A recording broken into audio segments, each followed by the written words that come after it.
Secretaría de Educación Pública, Gobierno de la República.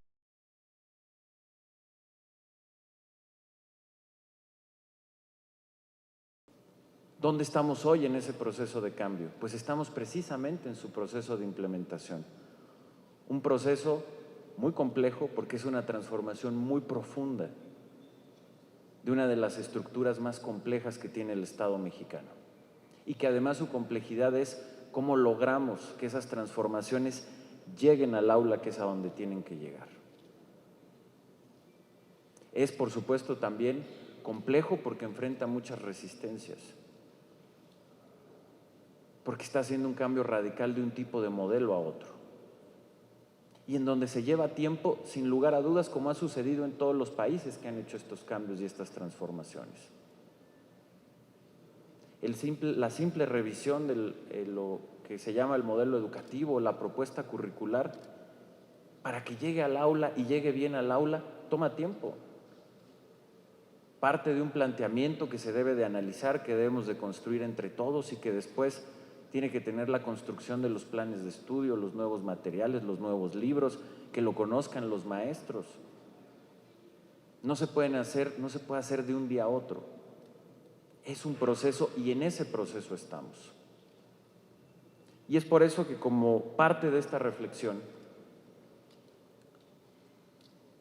desde nuestra óptica, la reforma educativa que se construyó, la reforma educativa que aprobó esta soberanía, es una reforma educativa adecuada, correcta, que responde a las necesidades legislativas para hacer la transformación de ese sistema educativo que teníamos en 2012, que da las herramientas de política pública para transformarlo. Y por eso, desde nuestra óptica, la valoración sobre qué está funcionando y qué debe de cambiar de la legislación educativa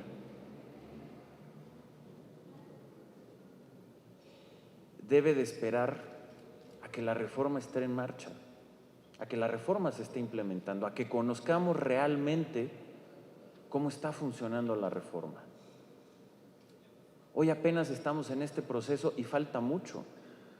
Hay áreas centrales de la reforma educativa que no han iniciado, como por ejemplo, lo citaba bien el senador Romero Hicks, el fortalecimiento de la educación inicial.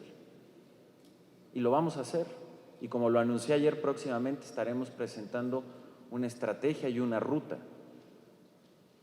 con los instrumentos que nos da la reforma para construir la política pública.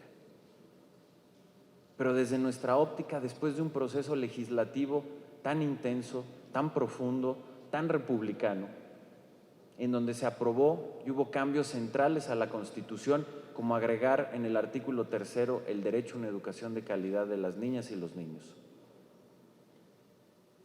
Después de ese proceso,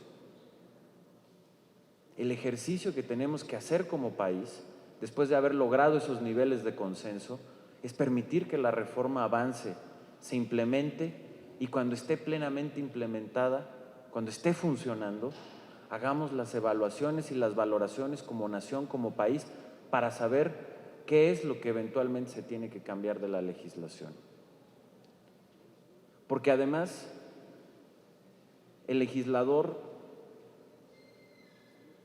hizo un muy buen trabajo, no solo en la estructura legal que nos da estas herramientas para la transformación educativa, sino que dio los espacios suficientes para que la política pública se pudiera estar adaptando y pudiera estar en un proceso de mejora continua.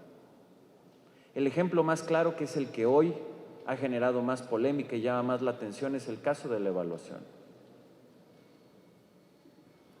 La estructura que está en la legislación sobre la evaluación desde nuestra óptica es correcta y no es punitiva.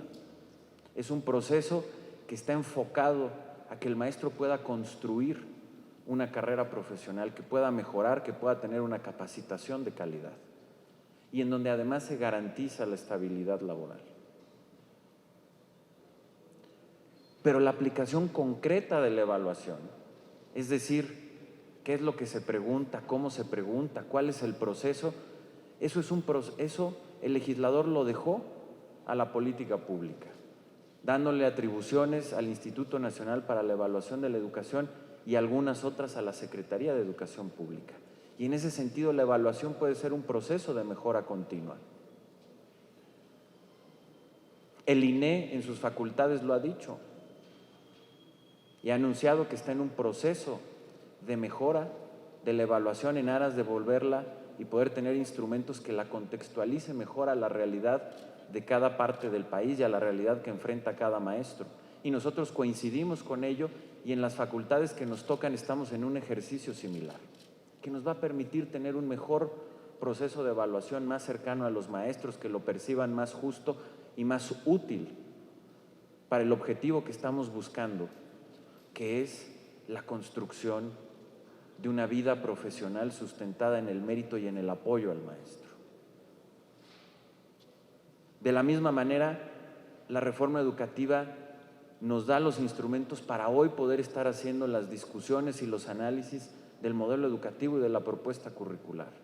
Y nos los dará cuando hagamos la presentación de la estrategia para la formación inicial, en donde también haremos un proceso de análisis y de acompañamiento con los diversos grupos que tengan algo importante que decir o que opinar. Es decir, la reforma de esa flexibilidad para que sea a través de la política pública en donde tengamos esa mejora continua y se puedan enfrentar los diversos problemas que se generan, sin lugar a dudas, de un proceso tan amplio, tan difícil y tan complejo de implementación de una reforma, del calado de esta reforma, de un sistema educativo tan grande, tan diverso, tan complejo, tan desigual, como lo es también nuestro país. Y por ello, la reflexión que yo les quiero dejar aquí se resume en 4 temas centrales. Primero, que recordemos dónde estábamos en 2012 y la necesidad de hacer un cambio profundo en el sistema educativo del país. Tener la claridad y que no se nos olvide que con el sistema educativo que teníamos no íbamos a tener la capacidad de ofrecerles a los niños, a las niñas y a los jóvenes de México una educación de calidad. Y que era un sistema que tenía todos los vicios que describí hace un momento. Segundo, que la reforma legislativa que se hizo es una buena reforma, que atiende y da los instrumentos a las autoridades educativas, le da los instrumentos y las herramientas legislativas para atacar los problemas que tenía nuestro sistema educativo y transformarlo. Tercero, que estamos en pleno proceso de implementación y que la implementación de una reforma de este tamaño es larga y lenta y tenemos que ser pacientes como país. Porque esa es la realidad, no solo por el tamaño y la complejidad y el nivel de reto sobre el que venimos, sino porque los cambios educativos son procesos de largo plazo, no inmediatos.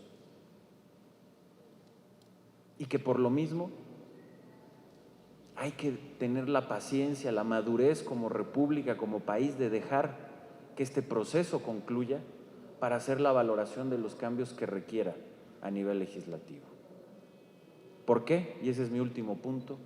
Porque la reforma legislativa está tan bien hecha que da los espacios para que sea a través de la política pública, a través de un proceso de mejora continua, de prueba y error, como sucede con la política pública aquí y en cualquier otro lugar, en donde se vayan haciendo los ajustes, las mejoras y los retos de este proceso de implementación.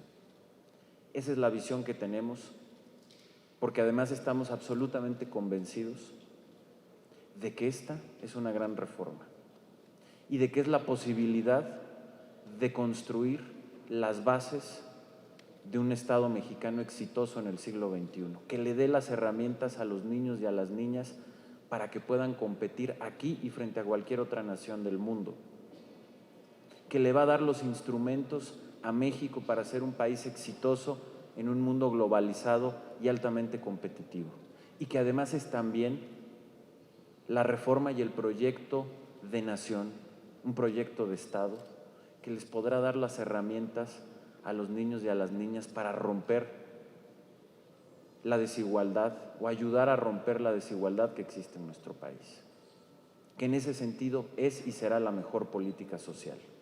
Y porque estamos convencidos de que eso puede lograr esta reforma educativa, es que estamos absolutamente convencidos que hay que hacer el máximo esfuerzo que podamos hacer nosotros desde el Ejecutivo, pero como país, como Estado mexicano, para que tenga éxito su implementación, para que juntos podamos librar las barreras y las resistencias que existen en su implementación, de diversas formas, con diálogo, escuchando. Eso es fundamental, pero que no nos podemos rendir como país ante un proyecto tan importante, ante algo que se logró con una amplísima mayoría en un proceso democrático y republicano del que nos deberíamos de sentir orgullosos como nación. Y que han sido pocos los proyectos que recientemente México ha podido construir, proyectos con visión de Estado nacionales, y que este es uno de ellos. Y nos debemos de sentir profundamente orgullosos de eso. Que hay dificultades sin duda, pero no nos pueden desanimar. Que hay cosas que corregir, por supuesto. Que hay que tener apertura, entendiendo la propia diversidad de nuestro país, las necesidades. Por supuesto que hay que hacerlo. Pero creo que lo que sería imperdonable como nación es que por enfrentar algunas dificultades, por vivir en la coyuntura y no ver el proceso estructural que esto representa,